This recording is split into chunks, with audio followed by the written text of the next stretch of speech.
your legacy is? You thought about it, Dan. Okay. But maybe you haven't, and that's okay. Now, if you're young, you think of legacy, you think, oh, great, you know, optimism, this is what I'm going to do afterwards, what happens. When you get older, you realize it means your death. Basically, what you after you're dead, you're buried, you're in the ground, what are people going to remember you for? Now, you may wonder how this question even came up in the first place. It was because I was at a contest in Toastmasters, and they asked the question, what do you want your legacy to be? And it actually ties into what David was talking about. How much control do you really have over your legacy? So I'm trying to think of, what do you want your legacy to be? What can you really do about your legacy? What can you do about getting people to remember you for what you want them to remember you by? And I was thinking about this, and I came across information about A.A. Milne. You know A.A. Milne? Anybody heard of him? He's a writer. Writer, yes. He's a humorist, right? Right. Do you know the book he wrote? Was that Pooh? Pooh! Yes, Winnie the Pooh. Anyone know Winnie the Pooh? Heard of it at least? Yes. A while back, yes, Sears had a bunch of clothing line, Winnie the Pooh. Okay. A.A. Milne was a writer, and he's known today as a children's book writer for Winnie the Pooh. But did you know that A.A. Milne also wrote a bunch of novels? He wrote a ton of plays.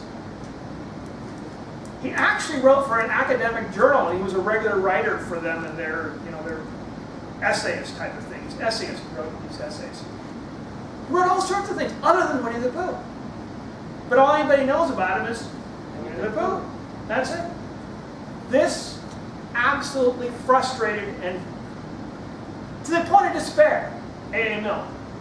In fact, he even said, wouldn't it be horrible if what I'm remembered for after I die is being the author of a children's book for my kid? Not really. Well, that's what he felt. Not what he wanted to be remembered for. In fact, his relation with his child became bad because he kind of sort of blamed the kid for having set up the book, and they got back and forth, and they had problems and issues, and it was bad. But the point is, A.A. Milne had no control over his legacy. So in that sense, he had no free will. No free will. You can't control your legacy at all. People will remember you for what they remember you for. Now maybe you're thinking, Tim, well, what about Steve Jobs?